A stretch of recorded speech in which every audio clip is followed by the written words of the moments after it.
Hi everyone. तो आज का हमारा टॉपिक है एंटी डायबिटिक ड्रग या एंटी हाइपरग्लाइसेमिक ड्रग।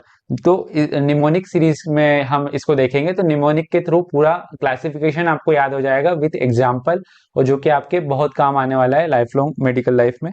तो आप इसको याद कर सकते हो विद निमोनिक, जिसकी स्क्रीन पे आपको दिख रहा होगा। मस्ती इन बेड के थ्रू हम इसको याद करेंगे। थोड़ा लेंदी हो सकता है वीडियो, लेकिन इन डिटेल हम पढ़ेंगे। ओके, स्टार्ट करते हैं। और इसका पीडीएफ आपको डिस्क्रिप्शन बॉक्स में मिल जाएगा वीडियो का। तो एम से मस्तीन बेड। तो एम से हम जो ड्रग है हमारी मेग्लिटिनाइड या फिनाइल एलेनिन एनालॉग। इसमें दो एग्जांपल है, रापाग्लिनाइड और नाटेग्लिनाइड। तो एम से हमारा क्लियर हो गया मेग्लिटिनाइड या फिनाइल एलेनिन एनालॉग, जिसमें रापाग्लिनाइड और नाटेग्लिनाइड ग्लिनाइड वाली ड्रग आती है। और एम एस मस्ती इन बेड में एम एस आपको याद रखना है, अभी बताता हूँ क्यों। एस से सल्फोनाइल यूरियज। इसमें दो जनरेशन आती है, फर्स्ट जनरेशन और सेकंड जनरेशन। फर्स्ट जनरेशन में दो ड्रग है, टोलब्यूटामाइड और क्लोरप्रोपामाइड। टोलब्यूटामाइड और क्लोरप्रोपामाइड। ओके।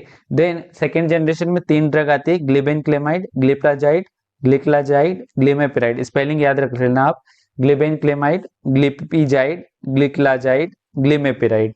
ओके। तो फर्स्ट सेकंड जनरेशन आपका ये हो गया एम एस। एस से एक और क्लास आती है जो कि हम बाद में देखेंगे। एस से या फिर अभी देख सकते हैं, एस से S G L T two inhibitor ये भी आते हैं, ये हम बाद में अभी देखते हैं। तो एम एस, और आपको इसके साथ डी वाला भी याद रखना है, एम एस डी। तो मस्ती इन बेड आपकी फुल ट्रिक हो गई क्लासिफिकेशन की। उसमें एम एस डी आपको याद रखना है। एम एस जो है वो आपके एम से मेग्लिटिनाइड वाले क्लास है और एस से सल्फोनाइल यूरियज वाली क्लास है।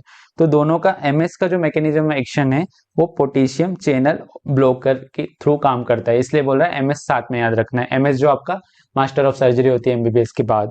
और डी जो है वो इम्पोर्टेंट है। डी से और भी ड्रग की क्लास आती है, लेकिन डीपीपी 4 इनिबिटर आपको याद रखना है। ये डीपीपी 4 इनिबिटर क्या है, इसको आप ध्यान से समझ लो। डीपीपी 4 क्या होता है, डीपीपी एंजाइम होता है, डाईपेप्टाइडिल पेप्टाइडेज 4। डाईपेप्टाइडिल पेप्टाइडेज 4 इसका फुल फॉर्म होता है। तो डीपीपी क्या होता है, एंजाइम होता है। डीपीपी 4 एंजाइम होता है जो कि GLP-1 को डिग्रेड करता है। क्या करता है, डिग्रेड मतलब मेटाबोलाइट करता है, मेटाबोलाइज कर देता है। तो GLP-1 का जो मैकेनिज्म एक्शन है वो इंसुलिन के सिक्रीशन को बढ़ाता है बीटा सेल से, पेंक्रियाट के बीटा सेल से। तो जब भी DLP-4 को हम इनहिबिट कर देंगे तो इसका लेवल क्या होगा, बढ़ जाएगा। तो उसके कारण इंसुलिन का सिक्रीशन इनहांस होगा। ओके। तो इंसुलिन के सिक्रीशन इनहांस होने के कारण हमारा ग्लूकोज ब्लड में लेवल कम हो जाएगा, तो एंटी डायबिटिक इफेक्ट आएगा। ओके। तो आपका एमएसडी आपको तीनों साथ में याद रखना है। एमएसडी मसाले जो आते हैं तो वो तीनों के mechanism action at the end insulin enhance the insulin secretion. और जिसमें जो डी वाला पार्ट है वो DPP-4 इनिबिटर मैकेनिज्म एक्शन है। और एमएस जो है, एमएस पोटेशियम चैनल ब्लॉकर है। एम से मेग्लिटिनाइड वाली ग्रुप और एस से सल्फेनाइड वाली ग्रुप। आगे बढ़ते हैं हम। टीबी आपको पता ही है, टीबी चेस्ट डिपार्टमेंट होता है जो माइकोबैक्टीरियम ट्यूबरकुलोसिस होता है। तो टी से आपको याद रखना है थायाजोली डायंडियोन। थायाजोली डायंडियोन में इसकी मैकेनिज्म एक्शन हम देखेंगे। तो पीपार गामा एक्टिवेटर, पीपार का फुल फॉर्म आपको याद रख लेना, पैरोक्सिसोम प्रोलिफेरेटिव एक्टिवेटेड रिसेप्टर। याद हो तो ठीक है, नहीं तो कोई बात नहीं। पीपार गामा एक्टिवेटर आप थायाजोली डायंडियोन याद रख सकते हो। इसमें दो ड्रग है जो कि याद रख सकते हो, ज्यादा की यूज नहीं होती है, पायोग्लिटाजोन और रोसिग्लिटाजोन। पायोग्लिटाजोन रोसिग्लिटाजोन। टी से बचा क्या, बी से बिग्वेनाइड मोस्ट कॉमनली यूज होती है एंटी डायबिटिक ड्रग में। AMPK एक्टिवेटर, इसका फुल फॉर्म आप याद रख सकते हो, एक्टिवेटेड प्रोटीन काइनेस इसका फुल फॉर्म होता है। FMPK एक्टिवेटेड, मैं भी भूल गया हूं, activated protein kinase. Okay, monoprotein kinase. तो इसमें मेटफॉर्मिन और फेनफॉर्मिन, जो मेटफॉर्मिन होता है वो बिग्वानाइट्स क्लास में मेटफॉर्मिन मोस्ट कॉमनली यूज होता है। तो आपको याद रखना है टीबी, मस्तीन बेड में टीबी आ रहा है तो टी थायोजोली डायंडियोन, और बी से बिग्वानाइट मेटफॉर्मिन मोस्ट कॉमन यूज होता है, और फेनफॉर्मिन। ओके। दोनों का ही क्या करता है ये, इंसुलिन रेजिस्टेंस को कम करता है, टाइप 2 डायबिटीज जो ओबेसिटी में होती है। तो आपकी ये भी खत्म हो गई है। नाउ अब क्या बचा है, ए बचा है और डी बचा है, और एस में एक अलग क्लास बची। तो ए हम देख लेते हैं, अल्फा ग्लूकोसिडेज इनिबिटर। तो ये क्या चीज है, जो हमारे कार्बोहाइड्रेट का मेटाबॉलिज्म होता है तो डाइसेकेराइड ट्राइसेकेराइड बचते हैं, तो अल्फा ग्लूकोसिडेज जिसका ब्रेकडाउन करता है और ग्लूकोज में तोड़ता है और फिर वो गट से हमारी इंटेस्टाइन से एब्जॉर्ब होकर ब्लड में लेवल बढ़ाते हैं। तो हम क्या करेंगे, अल्फा ग्लूकोसिडेज एंजाइम को इनहिबिट कर देंगे जिससे कि ब्रेकडाउन नहीं होगा और गट के थ्रू वो फिशेस के बाहर निकल जाएगा, एब्जॉर्ब नहीं होगा तो लेवल कम हो जाएगा। तो इसमें ए से अल्फा ग्लूकोसिडेज इनहिबिटर में acarbose, voglibose, miglitol, okay miglitol retarded the carbohydrate inhibitor. Okay, the last बचा है, तो DPP4 हमने देख लिया था MSD के साथ, ये वाला MSD के साथ। और डी से क्या था, डी से हम ला सकते हैं डोपामिन, D2 एगोनिस्ट।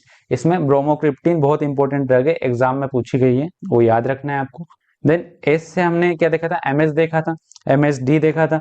तो एस में एक और जो हमने देखा था SGLT2 इनहिबिटर, लास्ट क्लास है हमारी।